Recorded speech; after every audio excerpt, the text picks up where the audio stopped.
الحمدللہ وکفا وسلام علی عبادہ الذین اصطفیٰ اما بعد۔ بچے کسی بھی قوم کے مستقبل کا اثاثہ ہوتے ہیں۔ بچوں سے محبت کرنا اور ان کی اچھی تربیت کرنا اس لیے ضروری ہے تاکہ آنے والی نسل کی حفاظت کی جا سکے۔ ہر مہذب قوم اپنے بچوں کی تعلیم و تربیت کا خاص انتظام کرتی ہے۔ بچوں کی تعلیم و تربیت کا خیال نہ رکھنے والی قوموں کا مستقبل تاریک ہوتا ہے۔ نبی مکرم خاتم النبیین صلی اللہ علیہ وعلی آلہ و اصحابہ وسلم بچوں سے بہت محبت فرماتے تھے۔ آپ بچوں کو خود سلام کرتے تھے۔ اگر آپ نماز میں کسی بچے کے رونے کی آواز سن لیتے تو نماز کو مختصر کر دیا کرتے تھے۔ جب کوئی نومولود بچہ آپ کی خدمت میں لایا جاتا تو آپ اس کے سر پر ہاتھ پھیرتے، اسے گھٹی دیتے اور اس کے لیے برکت کی دعا فرماتے۔ حضور صلی اللہ علیہ وسلم کو سب بچوں سے ہی محبت تھی، لیکن آپ علیہ الصلاۃ والسلام خاص طور پر اپنے ننھے نواسوں سے بہت محبت فرماتے تھے۔ آپ اکثر انہیں اپنے ساتھ رکھتے تھے۔ حضرت اسامہ بن زید رضی اللہ عنہ کہتے ہیں کہ ایک رات میں نے کسی ضرورت سے نبی کریم صلی اللہ علیہ وسلم کے دروازے پر دستک دی۔ آپ باہر تشریف لائے تو آپ نے چادر اوڑھی ہوئی تھی۔ مجھے معلوم نہیں تھا کہ اس چادر کے نیچے کیا ہے۔ جب میں واپس جانے لگا تو میں نے عرض کیا کہ آپ نے یہ چادر کس پر اوڑھ رکھی ہے؟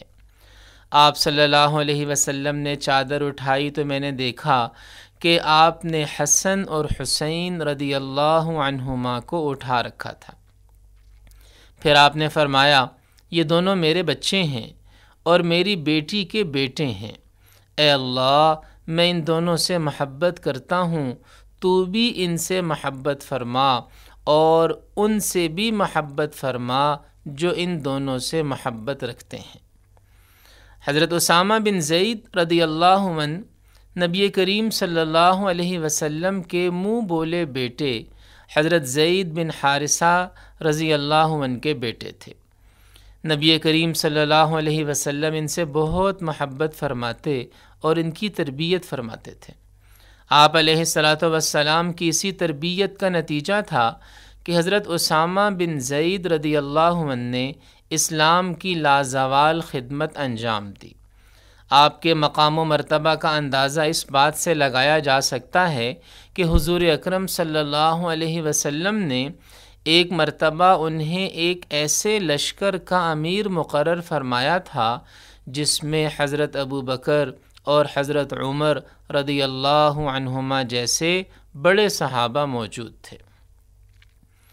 اسی طرح حضرت جعفر رضی اللہ تعالی عنہ نے جنگ موتا میں شہادت کا رتبہ حاصل کیا۔ جب حضور علیہ الصلاۃ والسلام نے ان کی شہادت کی خبر ان کی بیوی کو دی تو ساتھ میں یہ خوشخبری بھی سنائی کہ اللہ تعالیٰ نے حضرت جعفر رضی اللہ عنہ کو اڑنے کے لیے پر عطا کیے ہیں، وہ جنت میں ان پروں کے ساتھ اڑتے پھرتے ہیں، اور اسی وجہ سے حضرت جعفر رضی اللہ عنہ کا لقب طیار ہے، یعنی اڑنے والا۔ حضرت جعفر رضی اللہ عنہ کے بیٹے حضرت عبداللہ بن جعفر رضی اللہ عنہ اپنا زیادہ وقت حضرت محمد مصطفیٰ صلی اللہ علیہ وسلم کے ساتھ گزارتے تھے۔ انہیں حضور علیہ الصلاۃ والسلام سے خوب توجہ اور محبت ملتی تھی۔ خاص طور پر ان کے والد کی شہادت کے بعد حضور علیہ الصلاۃ والسلام کی شفقت اور بھی بڑھ گئی تھی۔ حضور علیہ الصلاۃ والسلام جب کسی سفر سے واپس تشریف لاتے تو سب سے پہلے بچوں سے ملتے۔ ایک مرتبہ آپ ایک سفر سے واپس آئے تو حضرت حسن رضی اللہ عنہ کے ساتھ حضرت عبداللہ بن جعفر رضی اللہ عنہ کو اپنے ساتھ سوار کر لیا۔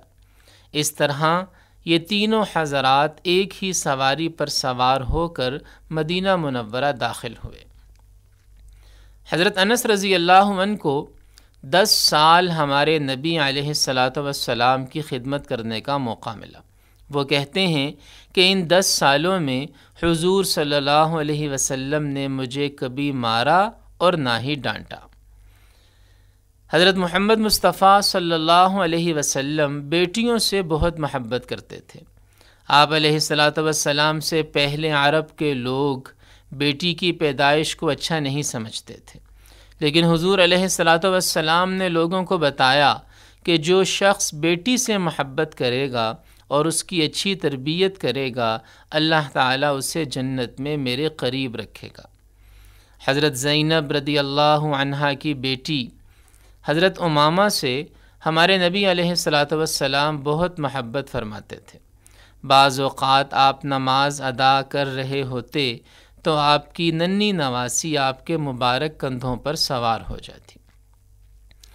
حضور علیہ الصلاۃ والسلام نہ صرف بچوں سے محبت فرماتے تھے بلکہ ان کی تربیت بھی فرماتے تھے۔ جب کوئی بچہ آپ کے ساتھ کھانا کھاتا تو آپ اسے کھانے کے آداب سکھاتے، آپ بچوں کو اچھی اچھی نصیحتیں بھی فرماتے اور اپنے صحابہ کو بھی بچوں کے ساتھ اچھا سلوک کرنے، ان سے محبت کرنے اور ان کی تربیت کرنے کا حکم فرماتے تھے۔ آج اگر ہم اپنے نبی علیہ الصلاۃ والسلام کی اس مبارک سنت پر عمل کر لیں تو ہمارا شمار بھی دنیا کی ترقی یافتہ قوموں میں ہو سکتا ہے۔ اللہ پاک ہم سب کو عمل کی توفیق عطا فرمائے۔ وآخر دعوانا ان الحمد للہ رب العالمین۔